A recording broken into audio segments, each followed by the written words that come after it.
Hi, it's Mark from TLR. I'm here with Dana Ranahan of Bodyworks Sports Physiotherapy in North Vancouver.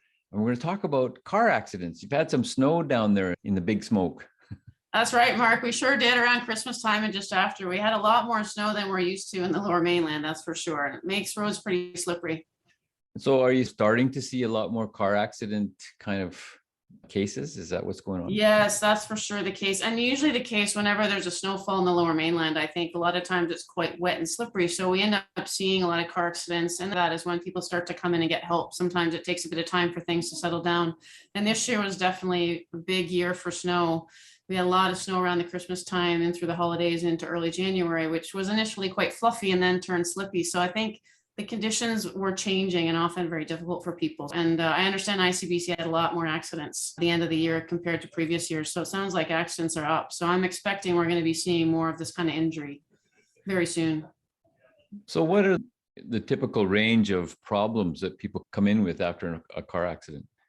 Well, car accident injuries can vary depending on the type of impact. And so a lot of times we'll see rear end injuries, which are probably classic for the whiplash that people have seen before. And, if it's a rear ender where you either bump into someone in front of you or someone bumps behind you and rear ends you, you get a quick kind of whipping action. There's usually an acceleration and deceleration phase of that movement where your neck gets kind of thrown forward and thrown back or vice versa, depending on the impact. And sometimes there's multiple impacts if there's fender benders bumping each other. So in those kind of cases, we would probably see a lot of neck pain, headaches, sometimes concussion type injuries. If they've hit hard enough, they might hit the steering wheel or something like that. So I think commonly, you can also still have lower back and other injuries associated with it, but probably the most common with a rear ender would be like a whiplash type injury.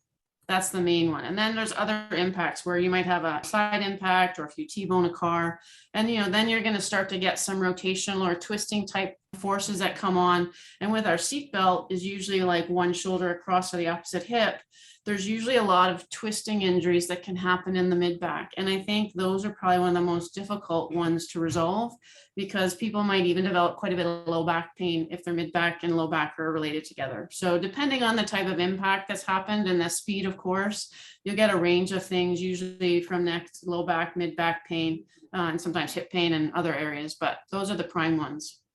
So upper body kind of issues, but generally focused around the neck and head. Is that fair to say? Yeah, very commonly. That's probably, I think whiplash is one of the most common injuries that we would see after a car accident.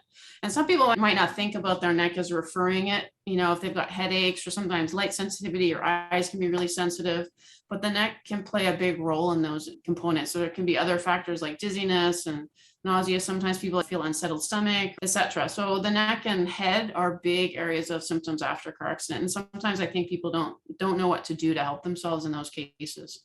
So when you're diagnosing it, what kind of process do you go through? Well, when someone comes in, we go through a full assessment where we ask about, well, what kind of accident was, were you the driver or the passenger, and what was the impact? Because that helps us to understand the forces that their body went through. And then we'll correlate that with the symptoms that they have. And then we'll go through and talk a bit about medical history, if they are vulnerable to injuries or have an issue with blood clotting or whatnot. So we just rule out anything obvious there.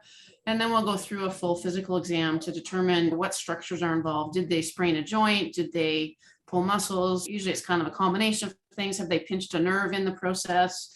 And then we can direct our treatment to the areas that need addressing. If it's headaches, let's say, most often they have some upper neck tightness where maybe they've sprained some ligaments or definitely sprained the muscles. And so then we would work on trying to restore the mobility as they come in. But we need to understand what's happening before we can treat them. So the assessment is really key in terms of getting people on the right path. So once you move into, you've assessed them, now it's treating time. What's the kind of range of treatments that they're going to go through? Well, typically we would do some manual therapy techniques, which is where we would use our hands to help restore movement. So if the muscle's tight or the joint stiff, we would help mobilize a few things. And then one of the most important things would be giving people some home exercise or empowering them with things that they can do to change things for themselves. So in the neck area, a lot of people are working at computers. So a key thing is really working on their posture. If their neck's sore and their head's sore, they might be pulling into a forward head posture and making it worse. So a lot of it is a combination of things. Sometimes sometimes we'll use a technique which is called IMS, or intramuscular stimulation, which is an acupuncture technique which help release muscles. So we use that in the manual therapy to help them move better, and then empower them with things they can do to maintain and get stronger. It does take some time. So what would be a typical time frame for, say, your run-of-the-mill whiplash injury? I know there's no such thing, but let's average it out. Well, I think statistically, when they've done research looking at this, is we look at roughly an 8-week time frame for healing of some of the soft tissue. And so it can be sometimes 6 to 8 weeks. People can feel quite a bit better. Oftentimes, I think it does take a little bit longer than that. It could be like an 8 to 12-week time frame. Sort of depends on the severity of the injury. But the tissue needs to heal and then get moving better and get stronger and build back up towards full strength.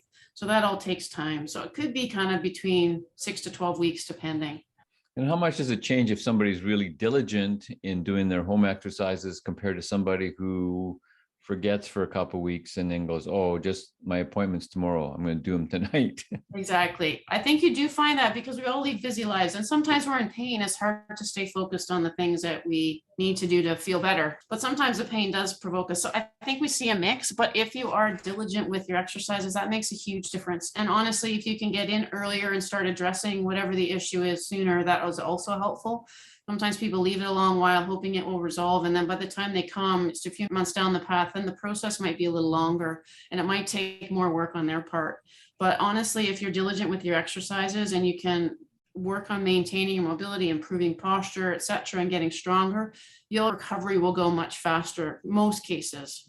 So I know we're going to address this in a separate video, but I know ICBC has had a little bit of a come to the physiotherapist's office moment, shall we say, where they're a little bit better supporting of people in the recovery. So can you give us the kind of synopsis view of that? Yeah, they had a change in their structure a couple of years ago where they are now trying to, I think it moved to more of a no-fault situation, where before they covered much less funding for physiotherapy after an accident. And you did used to require a doctor's note to attend physiotherapy if you had an ICBC claim. Now ICBC has opened it up and that they're covering a whole lot more per visit, which is great for patients so they don't have to pay as much out of pocket. Of course, no one wants to get in an accident, and when it does happen, sometimes people are off work or whatnot, and finances can be tight. So I think it's important that they have more funding, and they are giving you a certain number of visits covered with a valid claim number and not necessarily requiring that physician's note to start physio. So those are really big steps for us. Certainly we're in communication with the physician if need be, or referring patients back if there's anything that requires medical, x-rays or whatnot. But I think it's a helpful step for people to not have to go through the physician, which might be a bit interfering in their process. There might be another step that they have to do they don't have time for. And it can be hard to get a doctor. Well, exactly. Yeah. Nowadays, the doctors are pretty busy. So if you have been in a car accident, the guys to see in North Vancouver are Bodyworks Physiotherapy. You can check out their website, body-works.ca. You can book online there, or you can give them a call, 604-983-6616. Get in, get treated, get started sooner, and you'll be back on the path of feeling a lot better from your accident. Thanks, Dana. Great. Thanks, Mark.